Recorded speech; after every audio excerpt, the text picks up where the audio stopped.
नमस्कार, भारत टीवी में आप सभी का स्वागत है। मैं हूं कविता उपाध्याय। आज यहाँ से शाहदरा के जिला अध्यक्ष श्री राम किशोर शर्मा जी के साथ। सबसे पहले तो राम किशोर जी, आपको दोबारा से ये पद मिला है, इसके लिए भारत टीवी परिवार आपको बहुत बहुत बधाइयाँ देता है और आपके आने वाले भविष्य के लिए दुआएं देता है। धन्यवाद। भारत टीवी के इस कार्यक्रम के प्रायोजक हैं येलो ग्रीन। सोच बदलो, कुछ अच्छा ट्राई करो। जी सर, राम किशोर जी बताएं कि 2022 में निगम चुनाव हैं, किस तरीके से भाजपा तैयारी कर रही है? एक तो कविता जी, मैं आपको बताना चाहूँगा कि ये हमारा जो संगठनात्मक जो स्ट्रक्चर है उसमें हमारे 14 ज़िले हैं। उन 14 ज़िलों में से एक ज़िला जिसका मैं काम देखता हूँ, जिसका दायित्व अध्यक्ष का मेरे को मिला है दोबारा, वो शाहदरा ज़िला है और उसमें 5 विधानसभाएं हैं और 19 हमारे निगम पार्षदों के वार्ड हैं। ये हमारी संगठनात्मक स्थिति है और मुझे जब ये दोबारा पार्टी ने दायित्व दिया तो हमारे यहाँ कोई पद नहीं होता, हमारे यहाँ दायित्व होता है, क्योंकि हम उस संगठन के कार्यकर्ता हैं जिस संगठन में हम जवाबदेही, उस काम की जिम्मेदारी, और हमारे यहाँ अधिकारी शब्द को कहते हैं, जो अधिक काम करने वाला है उसको अधिकारी मानते हैं जी। तो अब आपने कहा मुझे कि 2022 में निगम चुनाव हैं। निश्चित रूप से निगम चुनाव 2022 में हैं, लेकिन हमारी तैयारी, क्योंकि अभी तक हमने पिछले कार्यकाल में 3 चुनाव आए। पहला चुनाव आया नगर निगम का, 19 में से 18 निगम वार्ड जीतकर हमने दिल्ली में एक इतिहास बनाया, कीर्तिमान स्थापित किया।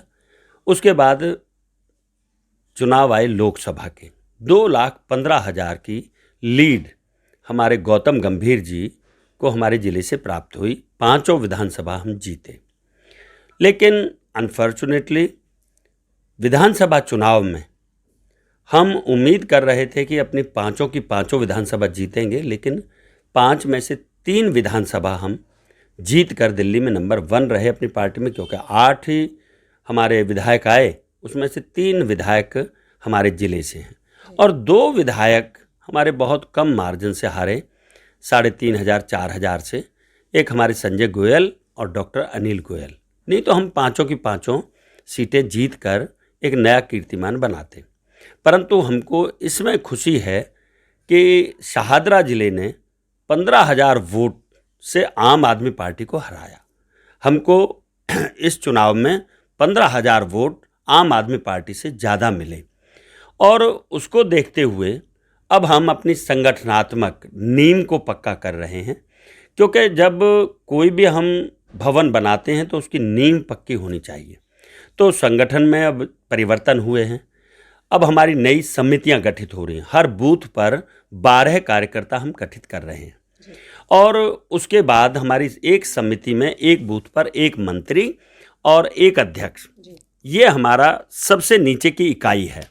उसके बाद हमारी मंडल इकाई है, उसके बाद हमारी जिला इकाई है। तो निश्चित रूप से हमारी इस समय 926 बूथ इस जिले के अंदर हैं।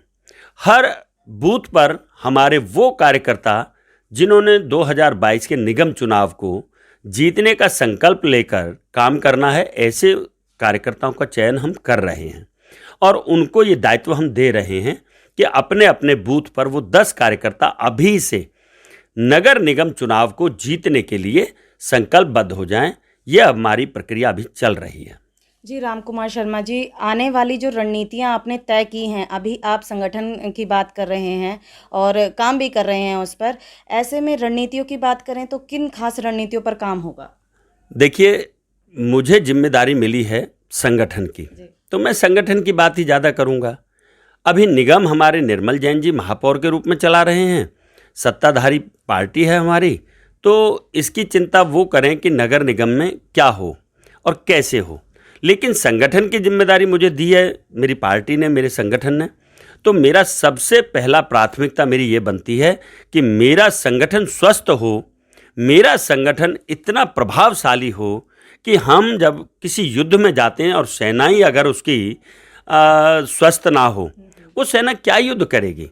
हमारे कार्यकर्ता प्रशिक्षण के साथ हम 2022 के चुनाव के लिए उतरने वाले हैं। सर, नए चेहरों को मौका मिलेगा या पुराने लोग वापस आएंगे? निश्चित रूप से नए चेहरों को मौका इसलिए दे रहे हैं कि हमारी पार्टी ने, मैं आपको बड़े फक्र से कहना चाहता हूं कि पार्टियां टीवी पर बैठकर बहुत कुछ बोलती हैं, लेकिन भारतीय जनता पार्टी एक ऐसी पार्टी है जिसने 50% अपने संगठन में भी महिलाओं का आरक्षण किया है। हम नगर निगम की जो आरक्षण की बात है वो तो अलग है, लेकिन हमने संगठनात्मक, हमारे यहाँ पर अभी जो टीम बनेंगी सभी में यदि 15 लोग उस टीम के पदाधिकारी होंगे तो 5 उसमें महिला कंपलसरी हैं, 2 अनुसूचित जाति के कार्यकर्ता कंपलसरी हैं, 7 कार्यकर्ता वो रहेंगे आरक्षित और 8 रहेंगे जर्नल। 50% को हमने आरक्षित किया है, क्योंकि समरसता भाव कैसे आएगा अगर हम महिलाओं को साथ नहीं लेके चलेंगे। आधी आबादी महिलाओं की है और निश्चित रूप से आज महिला हर क्षेत्र में कंधे से कंधा मिलाकर काम कर रही हैं और हमने उनको साथ लेके चलना ही है। इसलिए संगठन में हमने उनको स्थान देने का तय किया है संविधान में। शर्मा जी, अगर बात करें आम आदमी पार्टी की, तो किस तरीके को आप उनको चुनौती में लेते हैं कि किस तरीके से टक्कर होगी इस बार? देखिए, मैं एक बात कहना चाहता हूं, अभी आपने, मैं छेड़ना नहीं चाहता था आम आदमी पार्टी का विषय, लेकिन वो एक केजरीवाल जी की दुकान है। वो राजनीतिक दल नहीं है। राजनीतिक दल वो होते हैं जो जनता के विकास की, क्षेत्र के विकास की, दिल्ली के उत्थान की बात करें। वो केवल एक चुनाव पहले लड़े, दिल्ली का चुनाव जीत गए, लेकिन उसके बाद जितने चुनाव लड़े, मुझे बता दीजिए एक भी चुनाव वो किसी स्टेट में जीते हों। मुझे वो भी समय याद आता है जब केजरीवाल जी ये कहते थे 1-1 किलोमीटर लंबी लाइनें लगी हैं आम आदमी पार्टी की सदस्यता लेने की। जैसे ही वो चुनाव लड़े, अभी तक 9 चुनाव हारे हैं। वो उसका बखान नहीं करते। हाँ, मैं मानता हूँ दिल्ली में भारतीय जनता पार्टी आम आदमी पार्टी के सामने चुनाव हार गई। क्यों हार गई? क्योंकि हमने अपने नेताओं से जब ये कहा कि हमको भी फ्री की बात करनी चाहिए, हमारे नेताओं ने एक बात कही, हम अपने सिद्धांतों से, अपने मूल्यों पर आधारित राजनीति को ही करेंगे। हम सबका विकास चाहते हैं, हम फ्री का फंडा नहीं चाहते।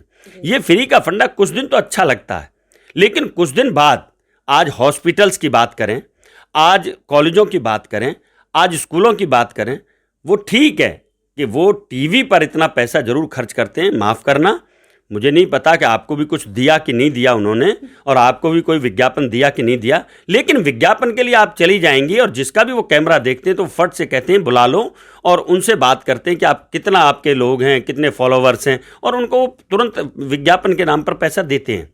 मैं कहना चाहता हूँ, अभी एक विज्ञापन चल रहा है 10 मिनट, 10 दिन, 10 घंटे।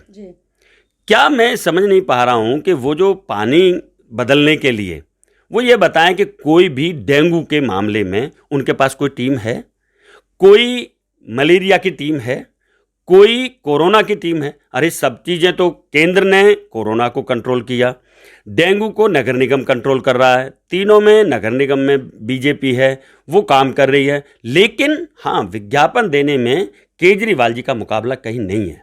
शर्मा जी, उनके विधायक, उनके निगम पार्षद तो कहते हैं कि अरविंद केजरीवाल जी प्रधानमंत्री बनने चाहिए।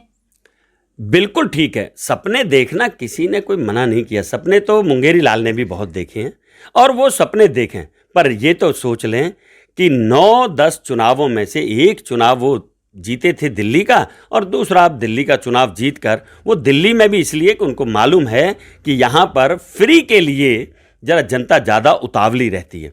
जनता को थोड़ा सा ये नहीं लगता कि हमारे बच्चे हायर एजुकेशन लेंगे, हमको 5 लाख रुपए, 10 लाख रुपए उसमें डोनेशन देनी पड़ेगी, लेकिन एक मेरी बहन 10 रुपए की टिकट के लिए केजरीवाल को वोट देना चाहती है। जबकि हमने ये कहा है, आज पानी की बात करें तो दिल्ली में इन्होंने कहा था हम आपको साफ पानी देंगे, इन्होंने कहा था दिल्ली में 100% लोगों को पानी देंगे।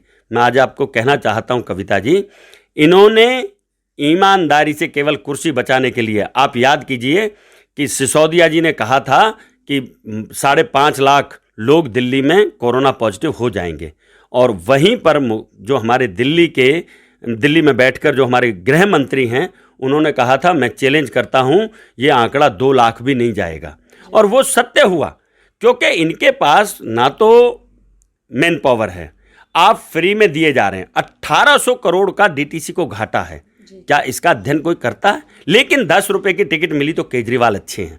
ये दिल्ली का दुर्भाग्य है कि हम फ्री पर आधारित राजनीति को प्राथमिकता दे रहे हैं। मानना ये चाहिए, जनता को ये डिमांड करनी चाहिए, यहाँ अच्छे हॉस्पिटल्स खुलें, यहाँ अच्छे स्कूल खुलें, यहाँ अच्छे कॉलेज खुलें, लेकिन नहीं, यहाँ पर पानी के नाम पर राजनीति होती है, यहाँ पर बिजली की सब्सिडी पर राजनीति होती है, यहाँ 10 रुपए की डीटीसी की बस की राजनीति होती है।